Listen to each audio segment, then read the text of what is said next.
This man looks like a useless husband on the surface, but in fact, he is an agent of the National Intelligence Agency. This woman seems to be a full-time housewife, but in reality, she is a top-level assassin. They've been married for 10 years and even have a child, yet neither of them has ever discovered the other's true identity. One day, Dawson receives a mission, and his target is none other than another man. He heads to a tennis court to observe him. Through surveillance, he learns the man's daily routines, then he carefully runs through a sniping plan in his head. Finally, he chooses a hotel room as the perfect shooting spot to avoid suspicion. He even books the same hotel for a date with his wife. Before the mission begins, Dawson takes off his wedding ring. He doesn't want blood to stain their love. He then uses a glass breaker to make a small hole in the window. At the same time, Yola has already completed her own task ahead of schedule. On his way there, Dawson locks onto the target through his scope. The man, as always, covers his face with a towel to rest, but he has no idea that death is already closing in. Dawson pulls the trigger. The bullet cuts through the night sky above the city, and lands a perfect shot. The man collapses lifelessly in his chair. Meanwhile,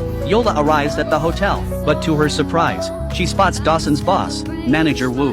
A terrifying thought flashes through her mind. Could Manager Wu actually be her husband's lover?